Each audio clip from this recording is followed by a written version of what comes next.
Hey guys, John Biggs, TechCrunch Gadgets. I'm here with Stephen Halleck from MBNF. You have the LM1, which is probably one of the coolest watches you're going to see this year. This is brand new, but it's based on legacy designs, and it's supposed to look old while being essentially as high-tech as you can get. So why don't you tell us a little bit about this watch? Yeah, exactly. So if you're familiar with us, you know that we do a new piece every year, and to date we've called them our horological machines 1 through 4.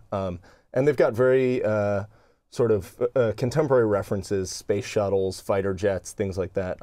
So this is a bit of a new direction. And with this piece, we wanted to pay homage to sort of the golden era of watchmaking a couple hundred years ago, when these master inventors made almost everything you see in watchmaking today without electricity on foot lathes. They made the perpetual calendars and the tourbillons and everything that you can see.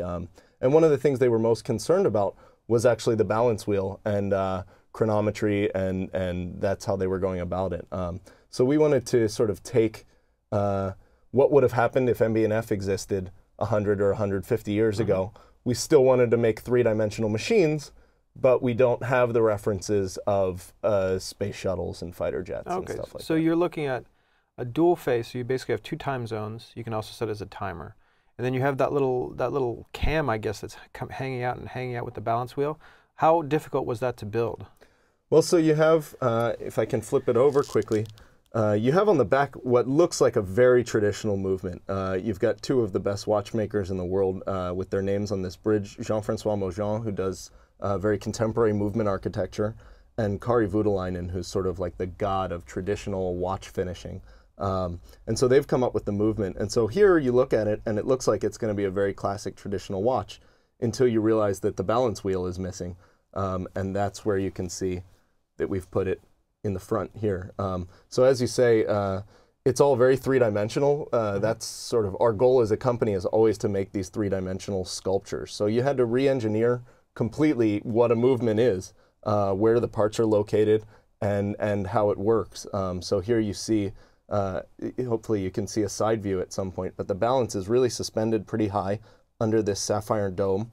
And then here at 6 o'clock, as you referenced, is the world's first vertical power reserve. So as you wind it up, this indicator, instead of being just a hand on the dial, actually moves up the bridge. And that's sort of, those are the things that take it from a classic piece to a real MBNF piece. Now, I actually have a spare kidney to sell, so how much will this cost me if I wanted to sell that kidney, or maybe a lung? It's $92,000. All right.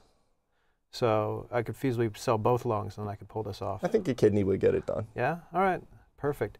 Well, thanks a lot, Stephen. I really appreciate you coming out with this thing. This is probably the first time it's been in America, right? It is. All right. Excellent.